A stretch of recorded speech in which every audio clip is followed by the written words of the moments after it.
Gabriel nos esté acompañando en este webinar. Para los que no conocen al licenciado Gabriel, y se los voy a presentar, les voy a decir parte de su enorme currículum. José Gabriel Andrade López es licenciado en psicología, terapeuta clínico y neuroterapeuta, docente universitario, orientador educativo, expositor nacional e internacional, instructor certificado, perito evaluador. Tiene estudios en filosofía, especialidad en terapia breve, terapia familiar y de pareja, estudios en docencia universitaria, especialidad en neuropsicología y ritmos cerebrales, hipnosis clínica, entrenamiento en neurofeedback y actualización docente.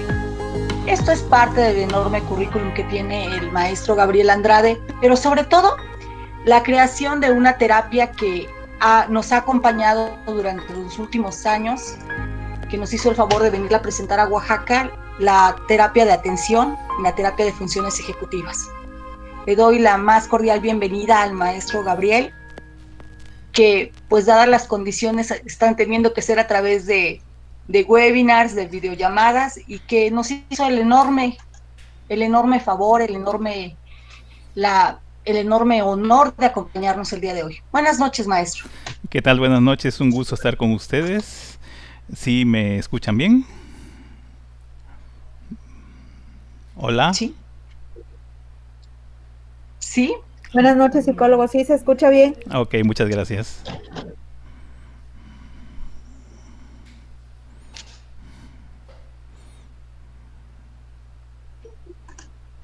Bien, pues vamos a comenzar. El webinar de la noche de hoy se llama Rutas del Aprendizaje, un viaje por el cerebro de los niños y adolescentes. Y como parte de su formato de registro, pues nos hicieron llegar bastantes preguntas. La primera de ellos es, ¿el cerebro del niño cómo funciona, maestro? Hola, ¿qué tal? Bien, vamos a empezar con esta charla sobre las rutas del aprendizaje. Generalmente estamos trabajando, o vamos a hablar de este órgano, que es un órgano maravilloso. Y bueno, pues el niño, y hablando de las rutas de aprendizaje, vamos a hablar de dos procesos fundamentales, que es el logro de los entendimientos y el logro de las intencionalidades. Este órgano, dentro de sus procesos cognitivos, si algo tiene, es precisamente el logro de algo que hemos denominado entendimientos, que es todos los conocimientos que se van adquiriendo a lo largo de la vida, pero también en el momento que se logran entendimientos, se logran también intencionalidades. Un niño pasa por tres rutas, porque de eso vamos a hablar, de las rutas del aprendizaje. Hemos identificado 4 rutas, 3 las desarrolla el niño, una más la desarrolla el adolescente, y nosotros ya adultos tenemos esas 4 rutas que hemos desarrollado desde la infancia hasta el momento en que estamos viviendo. Por ejemplo, yo a mis 51 años conservo esas 4 rutas que se han generado y gracias a esas 4 rutas he desarrollado pues todos los procesos de aprendizaje. La primera ruta es lo que se llama el cerebro corticalizado, que es que se active en la zona sensoriomotora sobre todo. Cuando el niño nace con una gran fuerza en el tallo cerebral, lo que se ha llamado también el cerebro reptiliano. El niño recién nacido nace con una gran carga de instintos, de reacciones muy naturales que son propias para la vida, pero que en el transcurrir de los meses y de los años, el niño va corticalizando el cerebro, es decir, activando las zonas más altas del cerebro. Entonces deja de ser dominado por el cerebro reptiliano y empieza a ser dominado o empieza el córtex a dominar gracias a procesos sensorio-motores. Entonces la primera ruta de aprendizaje es el aprendizaje sensorio-motor, que está basado en gratificación, es decir, al niño lo que le gusta, lo que le agrada, lo va a buscar, se va a mover, va a iniciar todo un proceso de desarrollo motor en función a lo agradable. Lo que no le agrada o no le gratifica, pues se va a alejar de ello. Hay un gran estímulo importante, el estímulo en esta ruta es el estímulo sensorio-motor precisamente, y también la afectividad que le brindan sus seres queridos. La afectividad es algo gratificante. El niño se gratifica del momento en que él camina, en que él corre, en que él busca. Y entonces hay una habilidad muy importante que se desarrolla en esta ruta, que es la habilidad de la atención exploratoria. La atención exploratoria, pues como su nombre lo dice, es buscar el que explora, el que busca.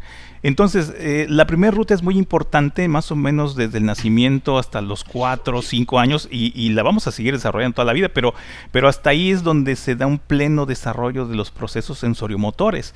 El niño empieza a tener control corporal, equilibrio, lateralidad, etcétera, todos los procesos corporales que vamos desarrollando, y sobre todo genera pues gran confianza a su cuerpo, gran confianza a su lenguaje, porque el lenguaje también es algo sensoriomotor. Entonces va aprendiendo el niño a partir de lo que le están exponiendo sus seres queridos, el entorno, sus estimulaciones que le dan, pero generalmente es un aprendizaje sensoriomotor. Entonces es la primera ruta que logra el niño.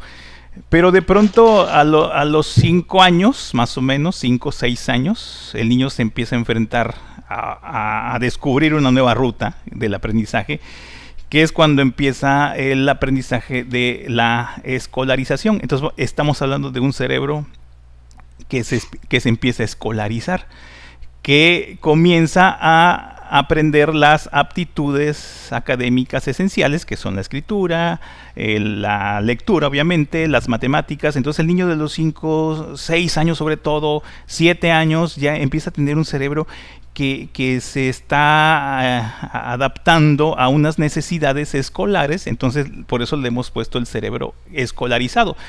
La primera ruta es el cerebro corticalizado, ¿no?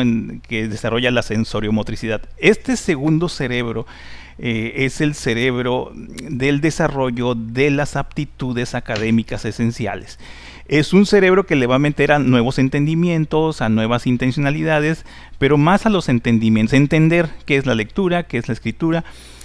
Aquí ya las gratificaciones ya no son tan inmediatas, porque el niño ya que está enfrentándose a la lectura, tal vez no le agrada, las matemáticas tal vez no le agradan, pero después sabe que cuando le califican o cuando realiza una actividad va a tener un premio o va a sentir la satisfacción de haber aprendido. Entonces aquí hay un elemento muy importante.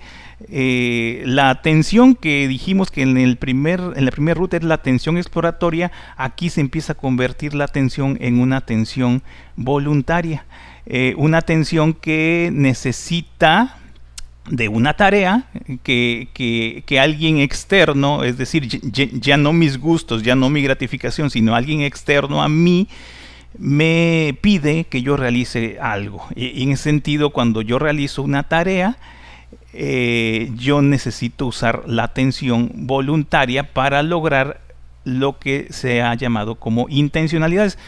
Cuando yo tengo una tarea de por medio que realizar y tengo un objetivo que lograr, eso es lo que se llaman intencionalidades. Y esa es la segunda ruta que el niño empieza a desarrollar, que es la de un cerebro escolarizado. Eso le prepara para la tercera ruta, que es una tercera ruta muy muy importante, que le hemos llamado nosotros el cerebro obligado. Entonces, un niño que ya venía con la primera ruta, que es el cerebro corticalizado, centrado en procesos sensoriomotores, generalmente basado en gratificación, sube a la siguiente ruta, ahora ya tiene dos, que es la del cerebro escolarizado, que no le da tanta gratificación, pero al final de cuentas sí le da mucha capacidad de enseñanza. Y ya teniendo esas dos rutas, las dos primeras, viene la tercera, el cerebro obligado. Suena un poquito raro, pero esta tercera ruta va a estar basada más en el desarrollo de objetivos e intencionalidades, pero como su nombre lo dice, obligado. Es decir, en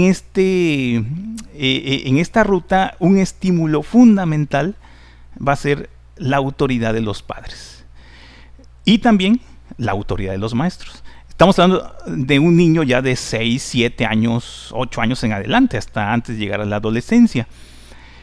Entonces, el cerebro obligado es el cerebro que va a desarrollar un elemento muy importante: el esfuerzo, que se deriva en dos tipos de esfuerzo: el esfuerzo mental, que le hemos llamado esfuerzo mental sostenido, y también el esfuerzo sensoriomotor.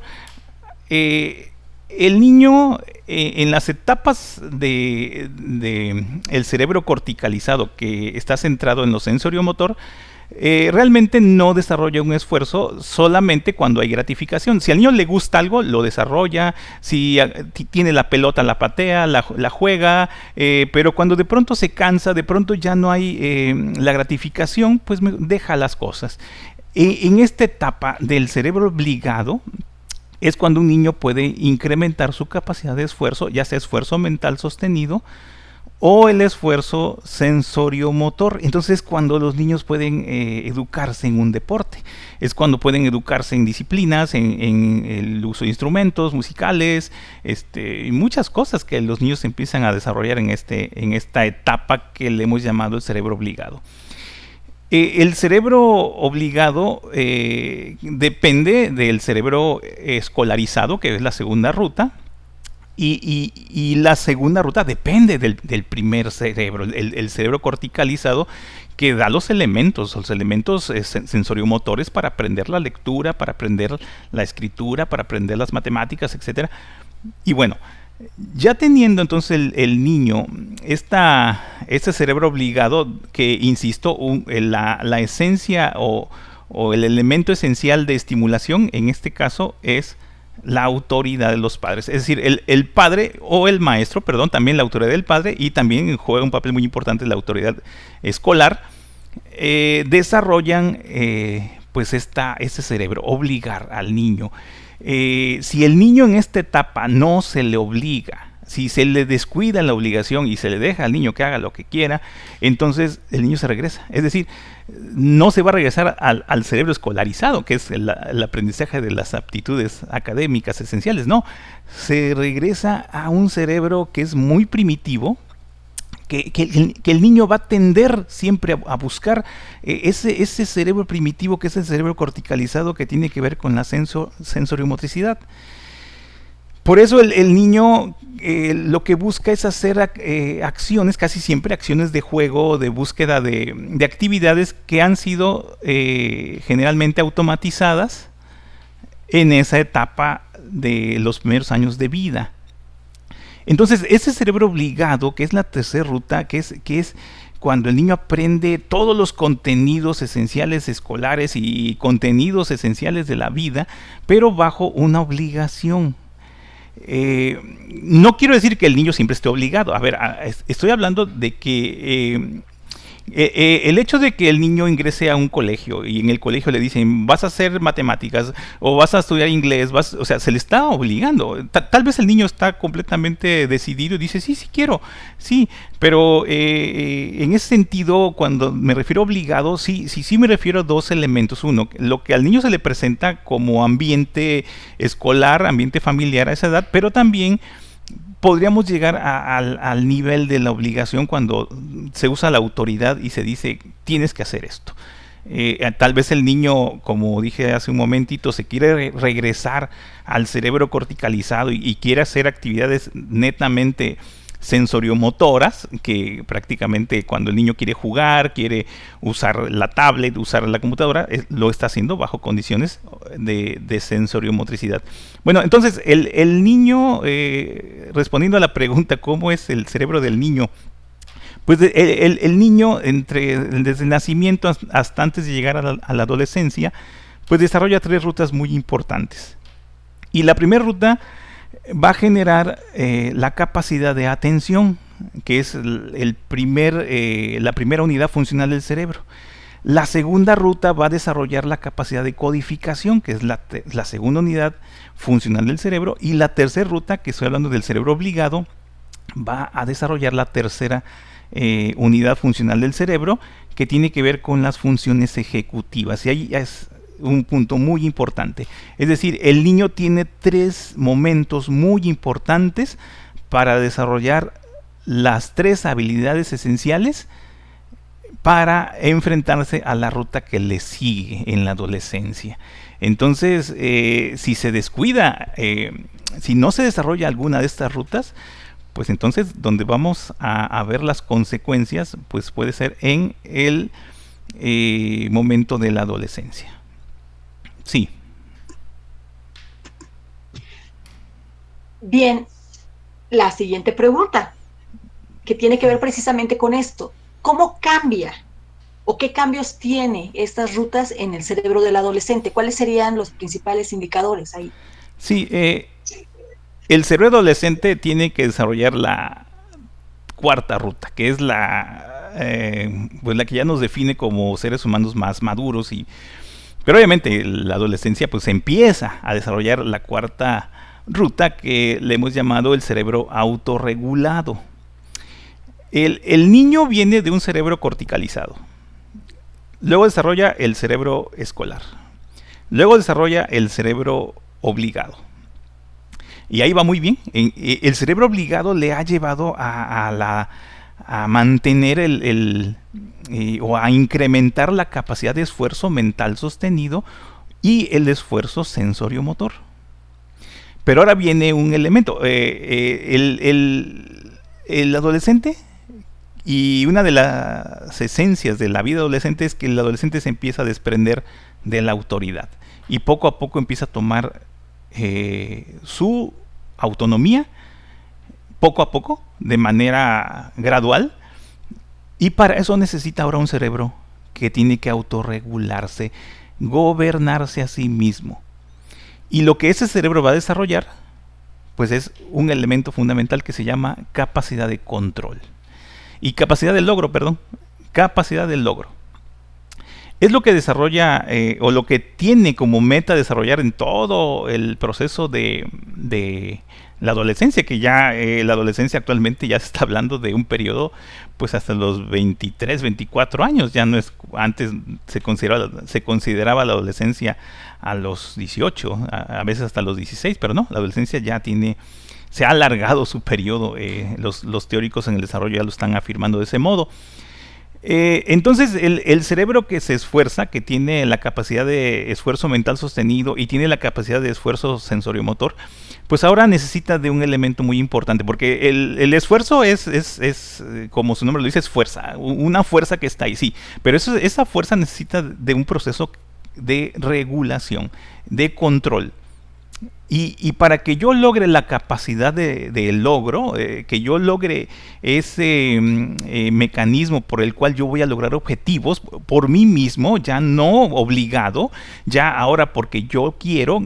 Claro, en la adolescencia la obligación y la presencia de la autoridad pues siempre va a estar ahí, de los padres, ¿no? Y debe estar. Pero el padre tiene que dejar al hijo que ya empiece a tomar sus decisiones, que ya empiece a desprenderse un poquito. Y sí, es lo que pasa en la adolescencia. El adolescente quiere autonomía. Recuerdo el caso de una mamá que no quería dejar a su hijo irse solo a la escuela. Ya estaba en segundo de secundaria y de pronto el niño decía, es que yo me quiero ir solo, yo quiero tomar un camión, quiero irme. Bueno, la mamá tuvo que entender que era necesario que el niño aprendiera eso. La estimulación que se da para que se logre el cerebro autorregulado es la autonomía. logros de autonomía le dan al adolescente esa fuerza, esa estimulación, decir sí puedo, yo puedo solo, yo ya no necesito que me estén mandando. Y las gratificaciones, que eso es muy importante, el tema de las gratificaciones. Las gratificaciones se intensifican un poquito en este momento. El adolescente busca gratificaciones, sí, pero también puede lograr la gran capacidad de hacerlas más alargadas, hacerlas un poquito no inmediatas, como sucedía en el cerebro corticalizado, que ahí eran inmediatas. En el cerebro en la segunda ruta, que es el cerebro escolarizado, ya no eran tan inmediatas, y en el cerebro esforzado o obligado, pues a veces las gratificaciones ni existían, a veces hasta se anulaban, porque el niño que está obligado a veces está enfrentándose a contenidos escolares o que a veces no le agradan, que no le gustan, que no le gratifican tanto, pero los tiene que hacer porque es su obligación. Entonces el adolescente que viene con un buen desarrollo de estas tres rutas y de pronto se enfrenta a la ruta de la autorregulación, donde está buscando la autonomía, las gratificaciones él las busca y las busca de una manera, pues dependiendo de su desarrollo, porque hay la idea de que la adolescencia pues es una etapa muy complicada por los extremos que pueden generarse, los peligros que se pueden dar, y sí, cierto, sí, pero el adolescente lo que está haciendo y su cerebro lo que está buscando es el desarrollo pleno de la autorregulación y buscar sus propios entendimientos, buscar sus propias intencionalidades. Entonces, la capacidad de logro es lo que va a definir al cerebro adolescente.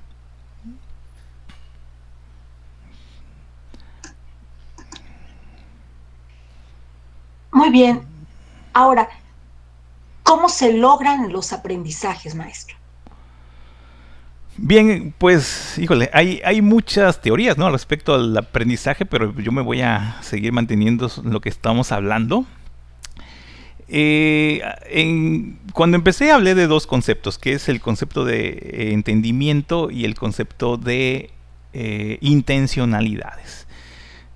Los aprendizajes se van logrando en función a esos dos fenómenos. El entendimiento es la capacidad que está más en el cerebro posterior, es decir, está en esta parte donde el niño tiene todas las funciones semánticas, todas las funciones de percepción también, donde está todo lo que es la corteza de integración perceptiva y lo que se llama entendimientos y la segunda unidad funcional. Y en la parte frontal tenemos la capacidad de las intencionalidades. Cuando yo tengo un entendimiento, se me despierta una o muchas intencionalidades. Si yo desarrollo una intencionalidad, logro entendimientos. Y en la medida que logro entendimientos, entonces busco nuevas intencionalidades. Las cuatro rutas tienen sus propios entendimientos y sus propias intencionalidades. Por ejemplo, la primera ruta, que es la de corticalización, pues tiene los entendimientos e intencionalidades, son sensoriomotoras. La segunda ruta son entendimientos más escolares. La tercera ruta son entendimientos e intencionalidades de esfuerzo mental sostenido. Y la cuarta ruta es el entender y lograr intencionalidades que sean en función a la capacidad de logro y la autonomía. Entonces el cerebro tiene esos dos elementos, lograr entendimientos, pero sobre todo intencionalidades. Un ser humano sano va a tener generalmente intencionalidades constantes. Cuando digo intencionalidades es ese deseo de hacer algo, pero un deseo de hacer algo no impulsivo, porque si me surgen los impulsos, el impulso cualquiera lo tiene y sí, me puede generar el deseo de lograr algo. Pero cuando hablamos de entendimientos, que esos entendimientos generan intencionalidades, son objetivos basados en algo que yo he comprendido, he entendido, y por lo tanto eso me lleva a realizar una tarea, un proyecto, un objetivo. Ese proyecto y ese objetivo si yo lo logro, si yo busco, si yo empiezo a desarrollarlo, me puede llevar a nuevos entendimientos y nuevas intencionalidades, y así es una cadena que se va dando, que se va dando, que se va dando a lo largo de toda nuestra vida. Y que en la medida que somos sanos y estamos animosos, aunque estemos en pandemia o estemos en lo que sea, buscamos qué hacer. El entendimiento es eso, buscar qué hacer. La intencionalidad, perdón. Quien empieza a tener un problema con frenar intencionalidades, está bloqueando su desarrollo en el aprendizaje, que creo que es la siguiente pregunta que me vas a hacer, ¿verdad? Efectivamente. Bueno, la siguiente pregunta es, ¿qué actividades? Ya me habló de las intencionalidades y esta parte, Sí, pero ahora, ¿qué actividades? Y quiero saber si hay la posibilidad de hablar de algunas cosas, como ya más en el contexto escolar, van a favorecer el aprendizaje. Ok. Sí, lo que favorece el aprendizaje generalmente pues es el tener y el lograr ciertos automatismos. En todas las rutas que tenemos del aprendizaje logramos automatismos, pero el aprendizaje es algo natural, es algo que se da en un ser humano que es sano y que no interviene ningún elemento que pueda ser negativo en cierto modo, en la medida que tiene una vida sana y saludable. Pero actualmente hay muchos elementos que al joven no le permiten eso. Y más que permitir aprendizajes, a veces se inhiben los aprendizajes. La inhibición del aprendizaje puede ser cuando, como decía hace un momento, deja de haber la búsqueda de las intencionalidades. El cerebro sano, como dije hace un momento, siempre va a buscar de manera natural el progreso intelectual, buscar intencionalidades, buscar entendimientos. Entonces es el camino, obviamente, como me preguntas, Norma, en el ámbito escolar, cuando estamos en la escuela, ya como adultos nosotros, profesores o quienes nos dedicamos a la educación, pues quisiéramos jóvenes que estuvieran animosos, que tuvieran ganas, que llegaran al salón de clases con esas ganas de generar entendimientos y obviamente desarrollar intencionalidades, o que yo le diga al alumno, mira, vamos a hacer esto, esto y esto. Eso es una intencionalidad. Y que el niño diga, sí, profesor, vamos a hacerlo y lo vamos a hacer de este modo. Quisiéramos eso, quisiéramos un ambiente positivo, un ambiente de muchachitos, pero creo que la realidad no es esa. Son pocos los jóvenes, o no sé si estoy pecando de pesimista, pero hay pocos jóvenes que tienen esa tendencia. Hoy hay un fenómeno que creo que está marcando a los muchachitos y tiene que ver con la tecnología. La tecnología está cautivando la atención, está cautivando la intención de niños, adolescentes y jóvenes, y les está disminuyendo muchas intencionalidades. La tecnología es muy buena, buenísima. Es más, estamos en este medio ahorita, ustedes y nosotros, pero tiene sus riesgos, tiene grandes riesgos que creo que los vamos a analizar en este momento.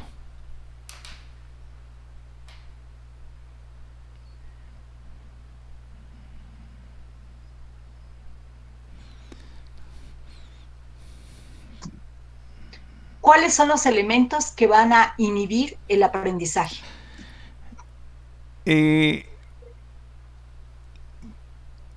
Esencialmente, cuando un ser humano va a centrar su conducta en automatismos que le brindan excesiva gratificación, es ahí cuando empieza a tener problemas, y esos problemas le inhiben a aprender cosas nuevas. A ver, dijimos, el cerebro sano busca aprender. Todo cerebro sano sigue conservando esa atención que es exploratoria, buscar, y además, si ya estás en un camino, estás en una profesión, pues lo sano es desarrollar esa profesión y no detenerte. Pero cuando de pronto, todo esto, obviamente, que acabo de decir, exige esfuerzo.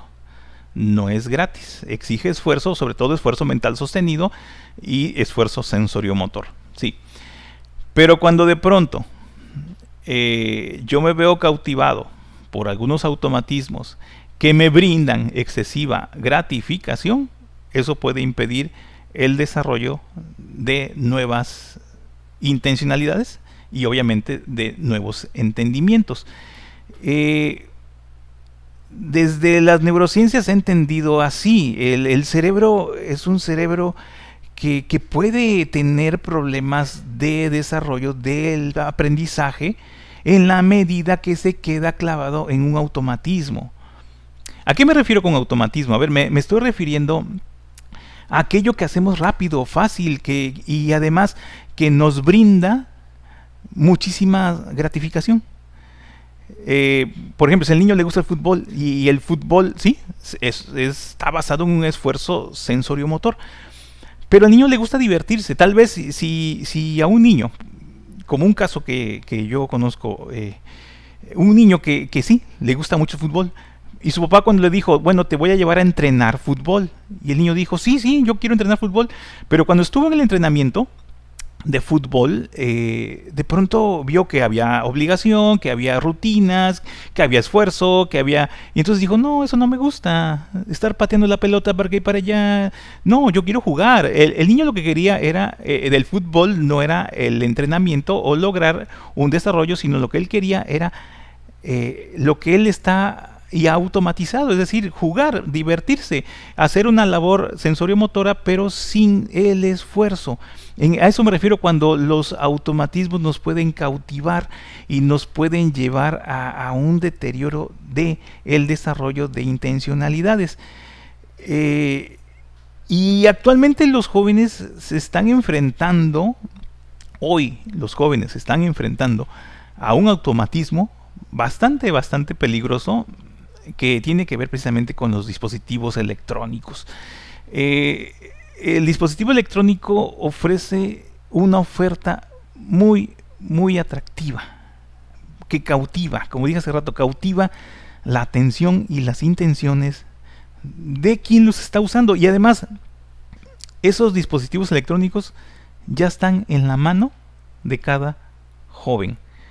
Más del 90% de los jóvenes tienen su smartphone, y algunos buenísimos, mejores que los que usamos nosotros tal vez, y están llevando a sus vidas lo que algunos autores han llamado la cultura de las pantallas, la cultura actual de las pantallas, donde parece que todo está resumido ahí. Ahora, esa tecnología es muy buena, muy positiva, pero puede causar mucho daño. Y yo creo que actualmente uno de los impedimentos que está teniendo, o uno de los elementos que están inhibiendo el aprendizaje, tiene que ver con el uso excesivo de dispositivos electrónicos. Y creo que vamos para allá, ¿verdad, Norma? Sí. Una pregunta antes de llegar a esto de los dispositivos. Para usted, ¿cuál sería el escenario ideal para favorecer los aprendizajes? Bueno, llevando esta línea, pues que el cerebro se vaya desarrollando de una manera eficiente en las 4 rutas que estamos hablando. Pero el escenario ideal pues tiene que ver con un proceso escolar y de casa que sea muy dinámico y que coopere en cierto modo con cada etapa, que coopere con cada etapa de desarrollo de los niños. A ver, yo creo que no es un solo escenario, son muchos escenarios. En cada ruta que yo hablé de un estímulo. En la primera ruta el estímulo, y creo que ese es el escenario, lo que el cerebro necesita en el momento para aprender. La primera ruta necesita la sensoriomotricidad como un elemento de estímulo. La segunda ruta requiere del estímulo que es más escolar, que la enseñanza escolar, que haya una insistencia de parte de la escuela, de los padres, del niño que lea, que escriba, que haga matemáticas, que aprenda muy bien todo eso. La tercera ruta, que es el cerebro obligado, pues ahí muy importante el estímulo que es la autoridad de los padres. El padre que tiene que obligar al niño, que tiene que obligarlo para que el niño desarrolle sus funciones ejecutivas. Y en la adolescencia, pues el niño que sigue siendo un niño o un adolescente que vamos a obligar, pero ya permitiéndole la posibilidad de tomar decisiones. Y entonces los aprendizajes se van dando en ese sentido, cuando el niño está en un ambiente donde ha tenido los estímulos convenientes para que su cerebro se vaya desarrollando de manera adecuada en las etapas que tiene. Vemos adolescentes como si parecieran niños pequeñitos, porque los padres no le están dando la oportunidad de tener esa autonomía, o vemos niños que ya están en ese cerebro que debe ser obligado, y padres que no los están obligando, los están dejando que hagan lo que quieran, que usen lo que quieran, y sobre todo que estén usando tecnología a tan temprana edad. Entonces, cuando hablamos o me preguntas sobre escenarios, los escenarios pues son la estimulación que tiene el niño alrededor, que le estimule, que le haga desarrollar precisamente esa capacidad y esa potencialidad que tiene en su cerebro, que obviamente es lo que va a definir al ser adulto. Yo, ya cuando logro ya la madurez, a los 25, tal vez 30 años, tengo estos 4 cerebros integrados en mí. Y en la medida que yo los desarrollé, en esa medida yo voy a procurar un éxito. Aquí estoy haciendo a un lado un poquito las emociones, pero yo creo que entran en juego también. Un escenario muy importante en cada etapa, que sí lo mencioné en la primera etapa del desarrollo del cerebro corticalizado. Dije que uno de los elementos fundamentales como estímulo, aparte de la sensoriomotricidad, era la afectividad. El niño tiene que recibir mucho afecto en esa etapa. Es donde más afecto tiene que recibir, cuando el niño tiene, desde que nace hasta los 4, 5, 6 años. Claro, en todas las demás etapas debe recibir afecto, pero en ese momento es fundamental.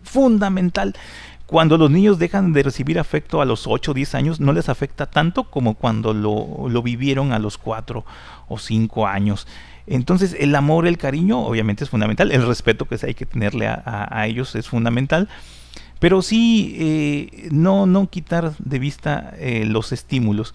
El cerebro es un órgano maravilloso, sí, pero si deja de ser estimulado, no se desarrolla. Y hay que entender a qué nos referimos con estimularlo, porque generalmente cuando los padres escuchan sobre estimulación cerebral, piensan que es la estimulación sensoriomotora, tocar, que el niño juegue, que haga actividades, y eso se le ha llamado estimulación.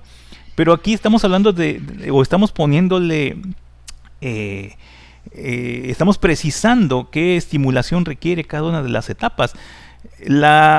En la tercera ruta, que es el cerebro obligado, la estimulación más importante que el niño necesita, y creo que eso se ha descuidado y pocos teóricos lo están desarrollando, la actividad o el estímulo esencial es la autoridad de los padres y de los maestros.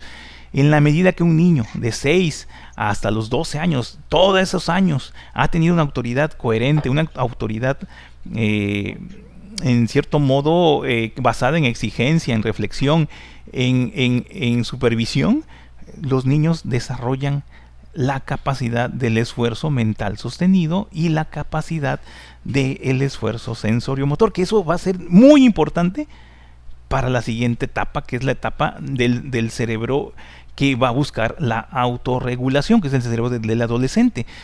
Un adolescente que no trae el esfuerzo mental sostenido o no trae el esfuerzo sensoriomotor como un elemento fundamental, entonces es un adolescente que va a tener muchas carencias de tipo social, de tipo emocional, de tipo cognitivo y obviamente conductual. Pero sí, por ahí es este asunto, Norma. Bien, ¿favorece el uso de dispositivos al cerebro del niño y del adolescente?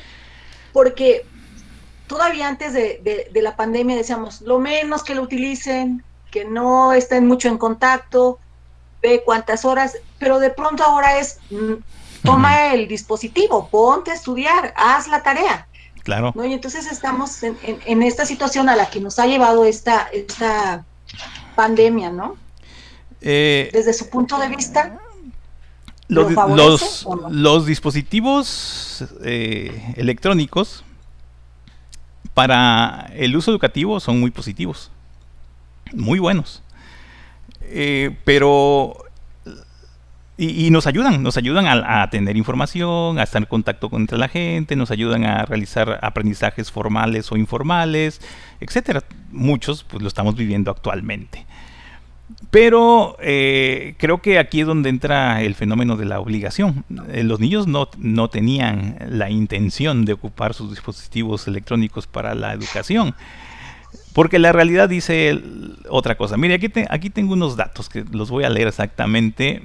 El tiempo en que los niños están pasando, y adolescentes, en actividades lúdicas, porque aquí viene el problema.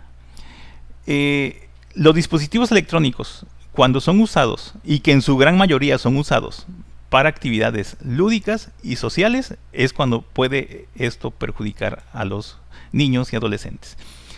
Un neuropsicólogo francés, Desmourget, que sacó un libro en este año, 2020, que se los voy a pasar. Esto que les estoy hablando, Norma ya tiene ahí el documento para que lo pueda compartir con las personas que gusten.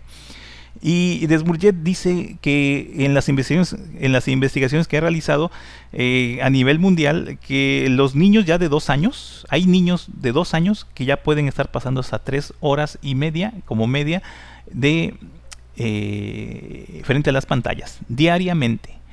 Niños de 8 a 12 años de 4 horas a 5 horas diarias, y niños o jóvenes, más bien de adolescentes de 13 a 18 años, ya están pasando de 6 horas a 7 horas diarias del uso de dispositivos electrónicos, pero dedicados a el juego o a la actividad lúdica y a la actividad social. Entonces ahí viene el asunto. El problema del dispositivo electrónico es para qué se está usando. Porque si se usa para lo educativo, que bueno, y creo que la pandemia forzó a eso. Pero hay una experiencia, hace un tiempo, no tiene mucho, tendrá como unas 3-4 semanas, me llama alguien para decirme el problema que tiene con su hijo, un muchachito de secundaria, que en la escuela, antes de la pandemia, un muchachito muy dedicado, iba a la escuela perfectamente, cumplía con sus tareas, pero de pronto, cuando viene el asunto de la pandemia, pues entra a la dinámica de las clases en línea. Y sorpresa, cuando él era niño de 9, de 10, de pronto las evaluaciones son de 5, 7, 6, 5, y los padres se alarman. ¿Qué está pasando?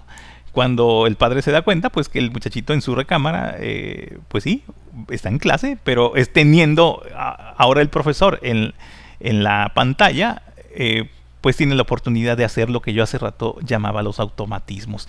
El muchachito, cuando iba a la escuela, pues no tiene la tablet, no tiene la computadora, él tiene al profesor frente a él y a los compañeros, y por lo tanto, esto bajo un esquema, que aquí a lo mejor voy a salirme de las teorías, un esquema de psicología social, de lo que se ha llamado la fuerza situacional, que es una teoría desarrollada por el doctor Phil Zimbardo. La teoría de la fuerza situacional dice que las situaciones en las que nos encontramos nos definen y nos pueden generar la manera de comportarnos y las conductas que tenemos. En el caso que estoy presentando, este muchachito, segundo de secundaria, que iba al colegio, que estaba sentado con sus compañeros, que tenía al profesor enfrente, esa era una fuerza situacional que le hacía ¿qué? Pues estudiar, estar al tanto de todo, pero de pronto se encuentra frente a la pantalla, en su cuarto, puerta cerrada, y su mamá y su papá como diciendo, pues es un buen muchacho, él cumple muy bien, nunca hemos tenido problemas en la escuela, por lo tanto, ¿qué va a pasar? Pues va a cumplir. Aquí, por eso lo vamos a dejar que él haga su su trabajo. Pero oh sorpresa, se encuentra con que el muchachito, por esa fuerza situacional, la pantalla ejerce una fuerza que ya estás automatizado. Si ese muchachito, antes de empezar las clases en línea por la pandemia, usaba la computadora, ¿para qué? Para el juego, para el Facebook, para ciertas cosas que eran lúdicas o sociales. En ese momento, teniendo al profesor frente, su papá se dio cuenta. El profesor podía estar hablando, pero él estaba jugando, él estaba haciendo otras actividades en el mismo tiempo en que el profesor estaba haciendo. Entonces, el dispositivo puede generar un problema muy, muy grande en la medida que se ha usado para el juego y la diversión, que es generalmente para el que lo usan los muchachitos. El dispositivo captura el tiempo libre de las personas, tiene esa habilidad. En el smartphone, por ejemplo, todo muchachito tiene un smartphone. Bueno, no decimos que todos, pero los estudios dicen que más del 90% de los jóvenes tienen y lo usan. Generalmente el uso que le van a dar va a ser para las redes sociales, para jugar. Pocos lo usan, o en el momento de mucha presión o una urgencia, sí lo van a usar para el estudio, para buscar algún concepto, para buscar o posiblemente para tener algún libro electrónico. Pero la realidad creo que no es así tan bonita, pero la realidad es que los muchachitos están teniendo uso excesivo de el uso del dispositivo electrónico, y como en el caso que les estoy narrando, pues el papá se dio cuenta. Apenas entró. El papá apenas entró. Ay. De favor, ¿podrían silenciar sus micrófonos? Entonces, el dispositivo tiene esa capacidad de capturarte tu tiempo libre. Lo que Phil Zimbardo llamó la fuerza situacional, posiblemente se está centrando en esto. Aquí este dispositivo tiene una fuerza muy muy grande de capturarte, de agarrarte y entonces de llevarte a que tú pongas tu atención ahí. Y de una manera yo creo que bastante, ¿cómo decir?, positiva. Hay un autor español que no recuerdo ahorita su nombre bien, pero es el que habla acerca de la capacidad que tiene las pantallas de capturar nuestro tiempo libre. Pero él dice nuestro tiempo libre, pero el problema es que no está solamente capturando nuestro tiempo libre, él está siendo muy benévolo. Los smartphones están capturando nuestro tiempo que deberíamos dedicar a la escuela, nos están capturando el tiempo que deberíamos dedicar, o que los jóvenes deberían dedicar al diálogo directo con sus padres, al diálogo directo con amigos de manera directa. Está capturando el tiempo que deberían dedicar al ejercicio físico, a aprender a tocar un instrumento musical, o sea, eso que en nuestros tiempos lo veíamos más, parece que hoy, si hay un descuido por parte de los padres y dejan que el niño o el joven use los dispositivos electrónicos de manera excesiva, y posiblemente puede decir el papá, pues es que ahí está, ahí se la pasa jugando, ahí se divierte, pues creo que está bien, está contento, pero los estudios científicos acerca del uso y los efectos de los dispositivos dicen otra cosa. Así que, ¿cómo ves, Norma?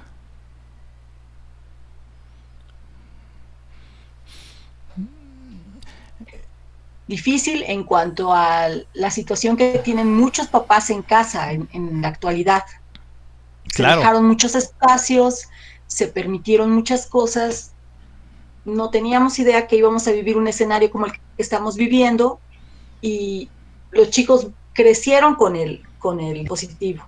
Para bien o para mal, el dispositivo antes era amigo, ahora ya es como obligación. Entonces me parece que eso nos podría ayudar un poco más a que no dispensen tanto tiempo, ¿no? Pero sí es una preocupación actual y real. Los claro. papás se comunican con nosotros y nos dicen, bueno, sí es sano, es bueno, no es perjudicial.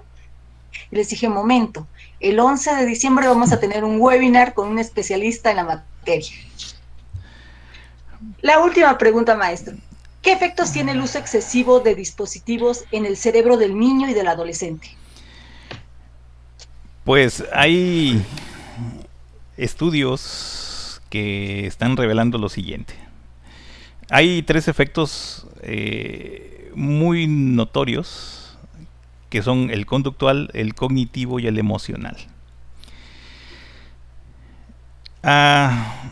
Y hay que decir una cosa, se ha descubierto que los grandes empresarios de Silicon Valley, que es el lugar donde se está generando toda esta tecnología, los grandes empresarios y dueños de empresas de tecnología no están permitiendo a sus hijos usar de manera excesiva los dispositivos electrónicos, saben lo que están vendiendo. Por los efectos que está teniendo. El efecto conductual, lo que hace rato mencionaba yo como automatismos. El smartphone, sobre todo, o la tablet, la computadora en sí misma, cuando se usa de manera excesiva para lo lúdico y para lo social, genera automatizaciones de logro excesivo de gratificaciones inmediatas. Nuestro cerebro, desde que somos niños, nace con esa condición, con un proceso de buscar la gratificación inmediata, y en el cerebro corticalizado eso se da. Pero en el momento que vamos desarrollando nuestro cerebro, y sobre todo en el tercer cerebro que hablamos, que es el cerebro obligado, vamos aprendiendo a inhibir la gratificación inmediata, es decir, detener lo gratificante. Pero estos dispositivos han hecho un retroceso en ese sentido. La automatización de gratificaciones se está volviendo algo que está llevando a los muchachitos a que todo lo quieren rápido y ya, y de manera contundente. Y además las gratificaciones, como una droga, las gratificaciones ya no son lo mismo en la medida que se está usando de manera excesiva el dispositivo. Es decir, un juego 20 minutos y me satisface, estoy contentísimo, pero después, al paso del tiempo, ya 20 minutos ya no me satisface. Tengo que jugar 40, tengo que jugar, y así va aumentando el tiempo de cantidad de uso para que entonces yo logre tener la gratificación que necesito. Entonces está teniendo el ciclo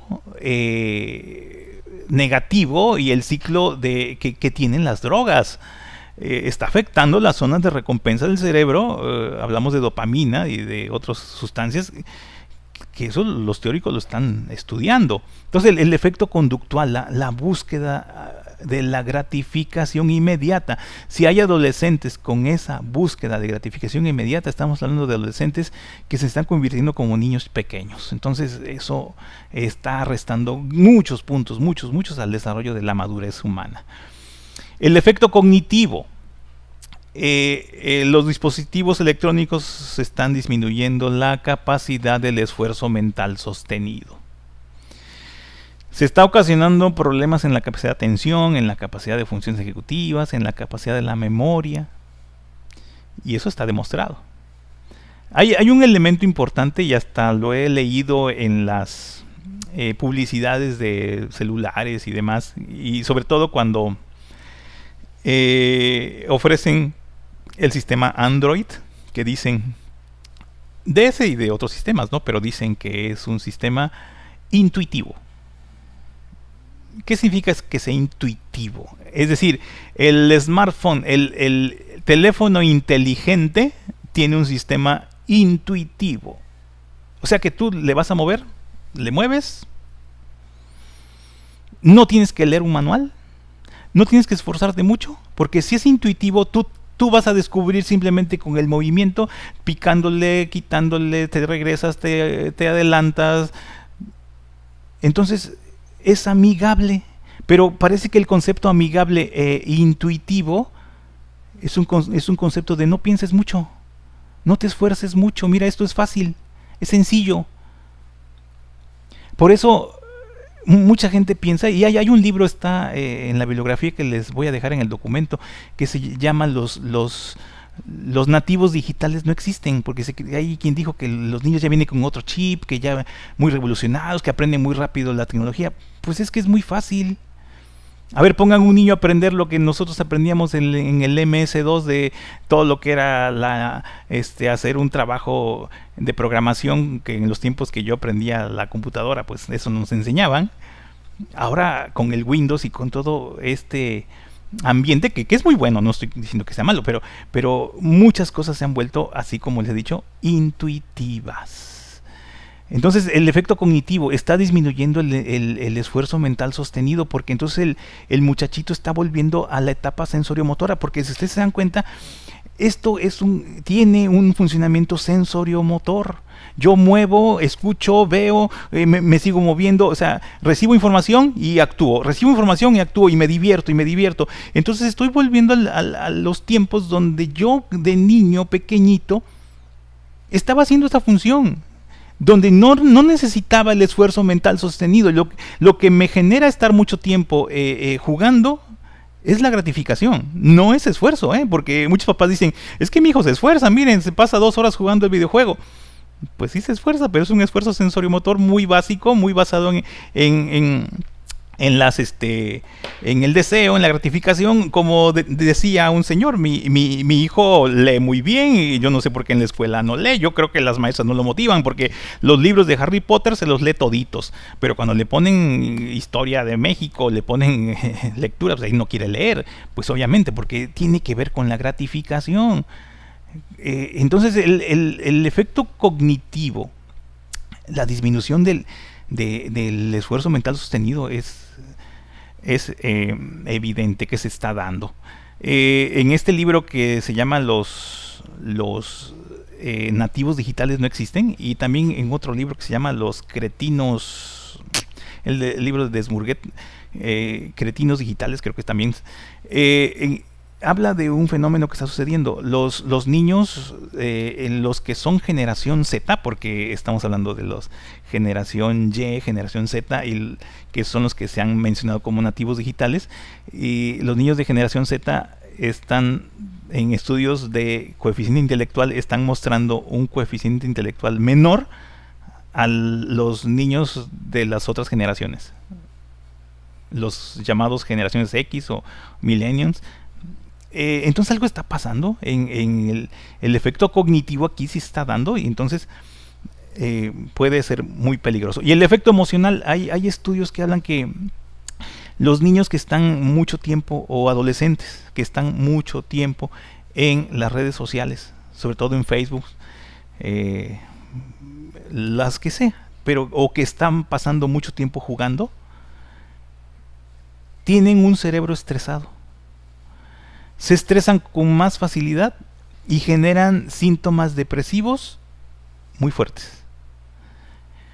Entonces el exceso de tener un cerebro relajado, el exceso de tener un cerebro en diversión constante, que debería lógicamente pensarse que un cerebro en esas condiciones va a desarrollar o va a estar muy feliz, pues parece que no es un cerebro feliz, porque otros estudios como del Condon Wolver han demostrado que la felicidad va a depender de 2 elementos fundamentales en la actividad cerebral. Uno, una actividad que sea de mucho esfuerzo cerebral y esfuerzo mental sostenido, que se combine con una actividad que sea tranquila y placentera al mismo tiempo.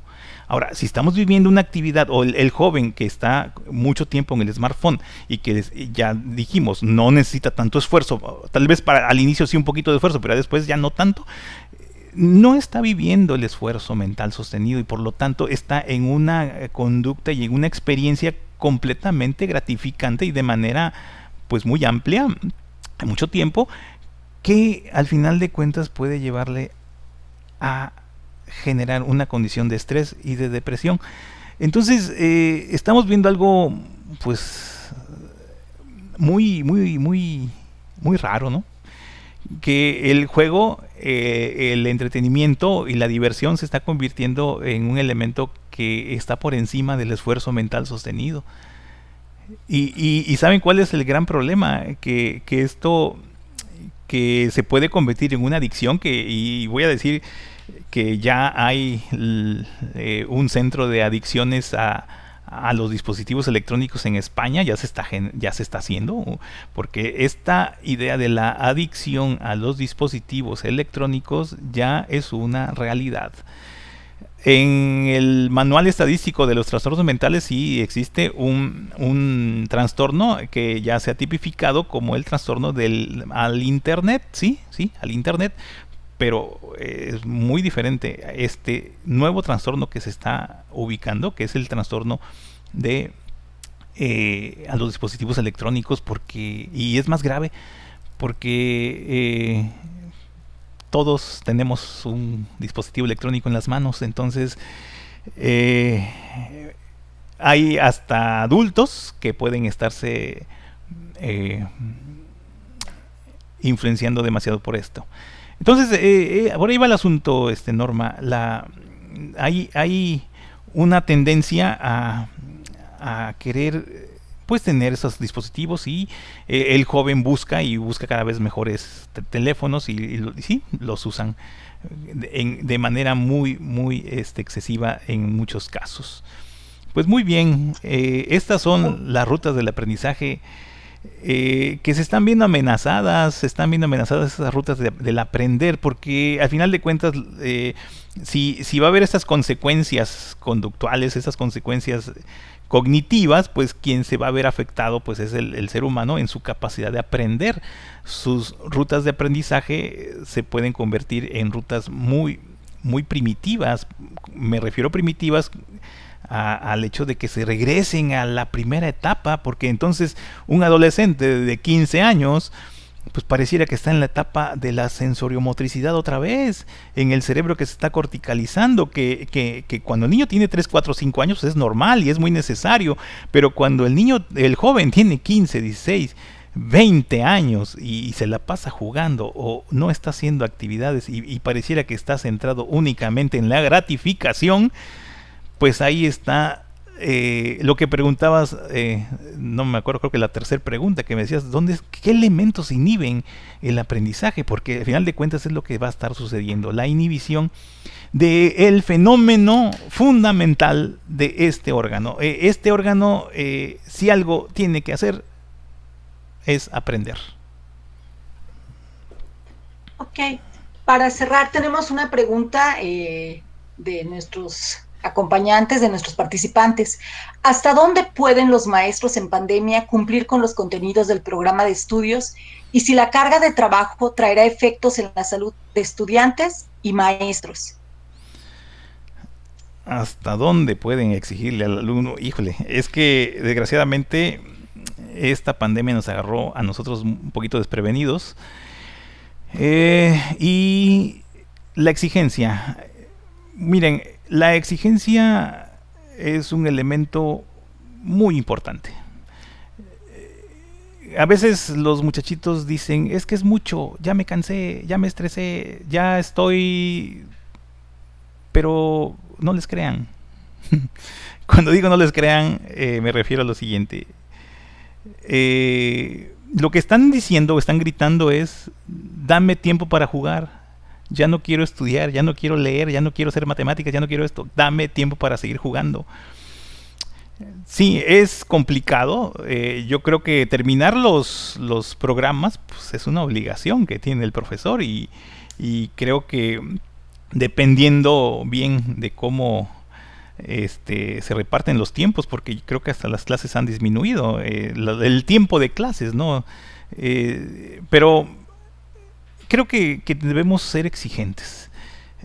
Yo siempre he tenido, de manera personal, pero más que de manera personal, de manera profesional, la idea de que la exigencia de nosotros adultos a los adolescentes y a los niños sobre todo, es un elemento muy importante. El niño se va a resistir, el adolescente se va a resistir, y van a decir que están cansados, van a decir que están estresados, y en algunos casos posiblemente sí, pero generalmente el cerebro, para que se canse, tarda mucho. Se cansa el cuerpo, sí, nos cansamos de leer, pero posiblemente no se cansa el cerebro, se cansan los ojos. Nos cansamos de poner atención, sí, a veces nos cansamos, pero más bien el cuerpo, la postura, estar... el muchachito que se aburre, sí se aburre, pero generalmente tiene que aprender el muchachito o el niño a que muchos contenidos, muchos necesitan el esfuerzo. Y para que haya esfuerzo y ante el aburrimiento pueda un muchachito lograr un objetivo, independientemente de que lo hizo posiblemente a la fuerza, porque se está desarrollando una idea que voy a ocupar este momento para dar este punto de vista, la idea de que desde la neurodidáctica y algunas posturas dicen que pues que hay que promover emociones positivas para el desarrollo de los aprendizajes, y sí es cierto, pero es un medio. Pero hace un momento que estoy hablando del muchachito que se aburre, esa no es una emoción positiva, es una emoción en cierto modo negativa, pero porque el niño esté aburrido o el joven esté aburrido, yo como autoridad voy a dejar de hacer las cosas para que no esté aburrido porque es negativo y a lo mejor no va a aprender. No, sí se aprende. Lo que dice este principio básico es que las emociones positivas ayudan a la mejor memorización, pero no dicen que los elementos negativos o los sentimientos negativos no ayuden a la memorización. Es más, memorizamos también aquellos momentos donde hemos tenido elementos muy negativos. Eso no se nos olvidan. Cuando nos dejó la novia, cuando algo nos pasó, un accidente, cuando vi esos momentos negativos y de dolor tampoco se olvidan. Y así como se nos quedan grabados los elementos que estudiamos cuando estamos en condiciones de mucha euforia y alegría, pero no es una condición. A ver, me regreso, creo que me fui un poquito por otro lado, pero me regreso. Hay que obligarlos, hay que cumplir. Sí, hagamos ese esfuerzo. Miren, muchos papás creo que han bajado un poquito la guardia en la autoridad. Los maestros un poquito también, posiblemente. Pero yo creo que hay que seguirle. Yo sé que muchos profesores están haciendo un trabajo excelente. Y ese trabajo excelente sí está en el acompañamiento, en hablar con el alumno, en estar cerca de él, pero también está en exigirle al alumno, en hacerle ver al alumno que sí puede, que puede leer un texto de 5 hojas, que sí puede, que puede. A lo mejor el muchachito cree que no puede y cree que es mucho. Pero si este muchachito o este niño está influenciado más bien por los dispositivos electrónicos, y esos dispositivos electrónicos le han llevado a tener un cerebro que no se le exija tanto, pues con más razón debemos meter nosotros la energía y decir, cúmpleme esto. Y entenderlos también, que no va a ser nada fácil, pero sí. Bueno, eso es en relación a la primera pregunta. Había 2 preguntas en las que me hiciste, Norma, no sé la otra cuál era, se me fue.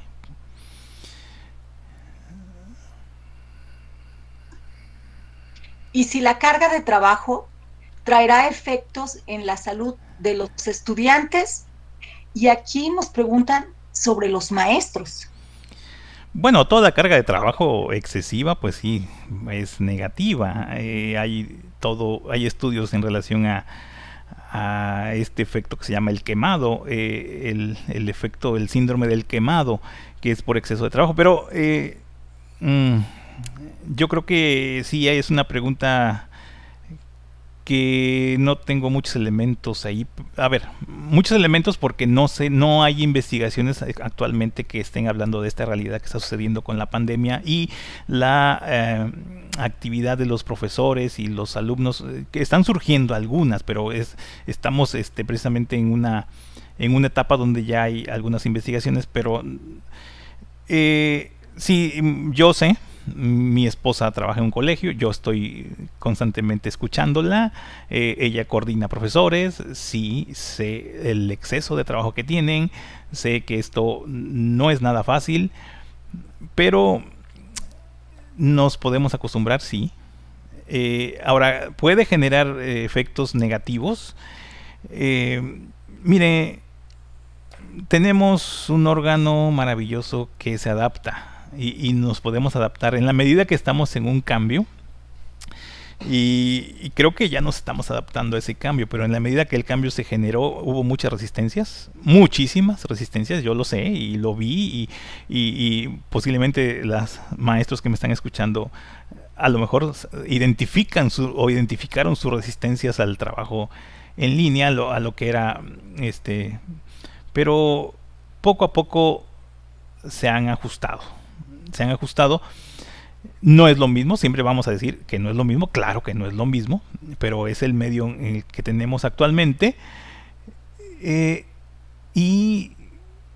Insisto, no tengo elementos para poder precisar si hay una afectación directa. A ver, de manera general, el exceso de trabajo de manera general en todas las empresas, en una fábrica, el exceso de trabajo siempre va a traer problemas, siempre. Pero hay que saber a qué le llamamos exceso de trabajo. ¿Qué es exceso de trabajo?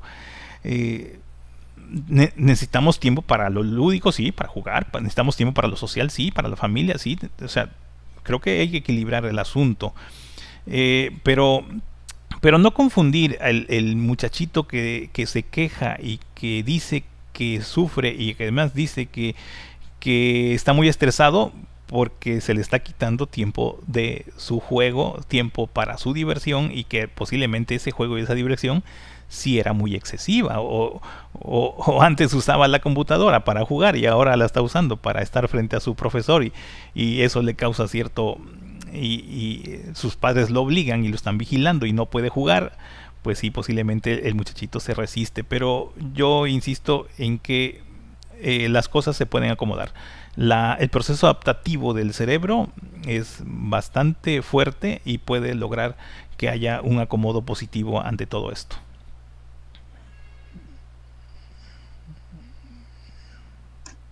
Muy bien, pues el documento del que hizo mención hace un momento ya se encuentra en el chat de la sala, si gustan acceder a él.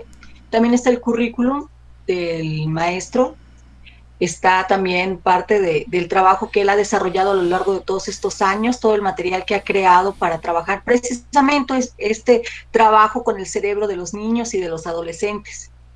Entiendo que también va a empezar el trabajo, o ya está en rutas el trabajo para adultos. Sí. Y también ahí se encuentran todos los datos para que puedan ponerse en contacto con él. Está su número telefónico, su correo electrónico y las redes sociales que él tiene para que nos pongamos en contacto con él. A nosotros, como parte de la escuela Orientación Educativa, la Escuela Secundaria Técnica número 6, estamos muy complacidos de que nos haya obsequiado esta hora de tanto aprendizaje, de tantos elementos que nos dio para que empecemos a trabajar o continuemos trabajando con todos estos elementos. Le agradezco muchísimo el detalle que tuvo, que siempre está en la disposición de compartir y compartir. Muchísimas gracias. Pues muchas gracias a ustedes por haberme escuchado, y pues el uso de estos dispositivos hay que enseñarle a los jóvenes, hay que enseñarles también a eso. Yo lo he escuchado muchas veces lo he escuchado, y a mí una vez me lo dijeron mis hijos, que somos de otra etapa y que no los entendemos, pero ellos creen que eso es así, pero no, nosotros tenemos mucho que enseñarles a ellos, y qué bueno que esta pandemia nos metió a estos dispositivos también a nosotros, y porque creo que eso nos mete también a entenderlos a ellos. Pues muchas gracias y estoy a sus órdenes. Gracias, buenas noches. Muchas gracias.